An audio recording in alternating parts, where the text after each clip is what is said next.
Hi, my name is Carzel, student number 11631031, and these are my vlogs for movement science. In this vlog, I will be explaining the concept of metacenter. An object is able to float stably when the buoyancy and gravity forces in that object are balanced. However, when the forces are not aligned, there is a torque known as the metacentric effect.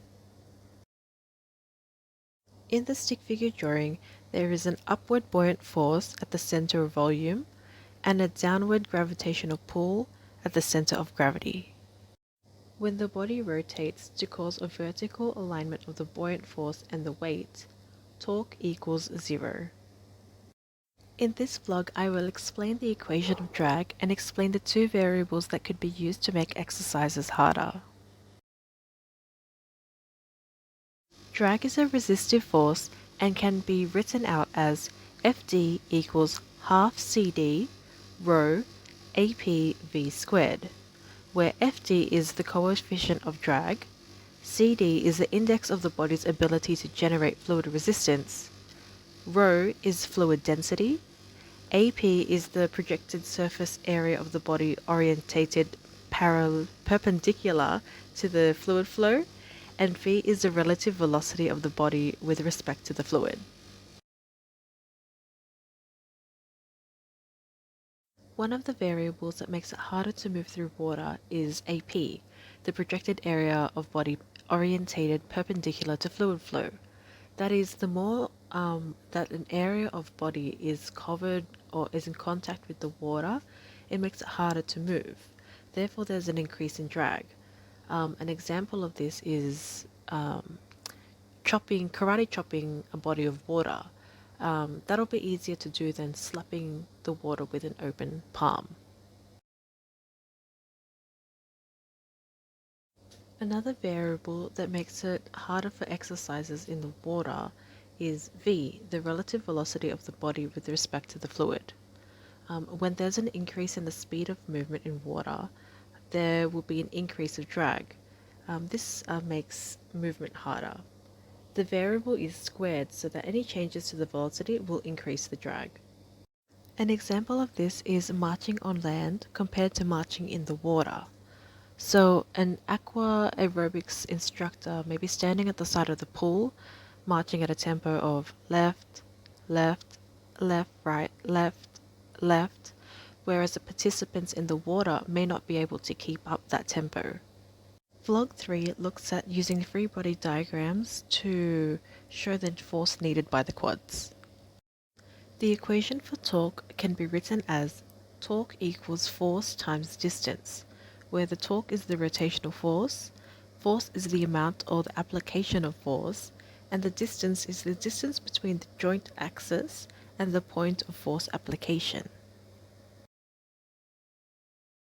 Here we have a minimalist diagram of the fulcrum and the moment arm. When the moment arm is long and the application of force is positioned furthest away from the fulcrum, there will be increased rotational force. In the top diagram, we have a 10 kilo ankle weight that's strapped to an ankle, and in the bottom diagram, we have a 10 kilo ankle weight strapped around the knee. The ankle weight that is positioned at the ankle, which is the point of application, and the point that's furthest away from the fulcrum, being the knee, will require more force from the quads in order to lift up the weighted limb.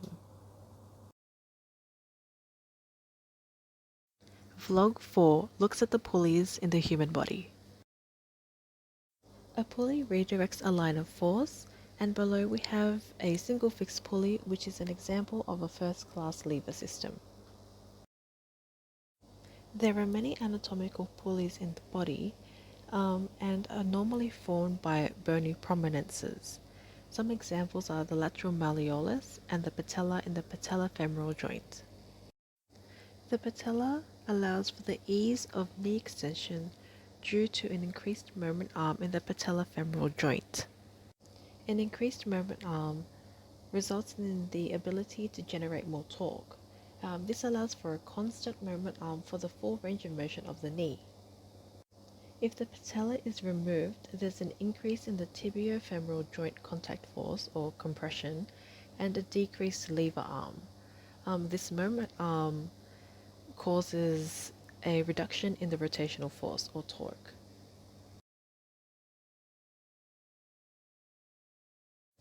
Vlog 5 looks at the effect of immobilization upon the soft tissues, not mobilization, like it says on your screen.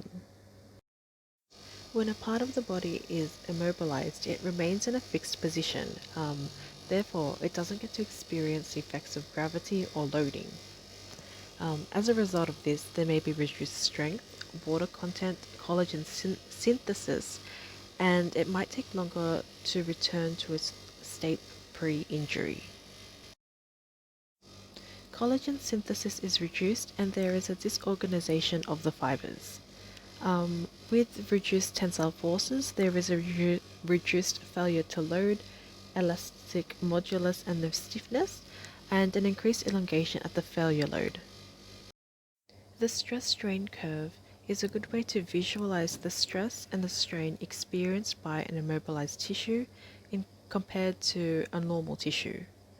In an immobilized tissue, the yield zone will be reached quicker and the failure point will be reached quicker too, due to a decrease in the cross-sectional area of the tissue. Finally, Vlog 6 looks at the 3 balance strategies of the ankle, hip, and stepping.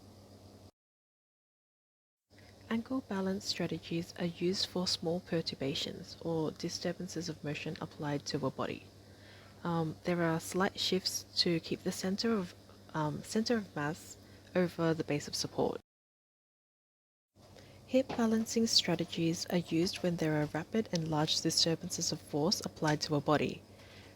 We reflexively use hip flexion or extension to counteract the force that is applied to keep the center of mass over our base of support. The stepping balance strategy is used when there is a great force applied to a body that causes the center of mass to move or shift outside the base of support. To increase this base of support, we step forward, backwards, or to the side. An example of the balance strategies can be seen in a prior video called Neurological Assessment. In this video, I conduct a Romberg test on one of my clients, and she uses a combination of ankle and hip balancing strategies to keep a center of mass over her base of support.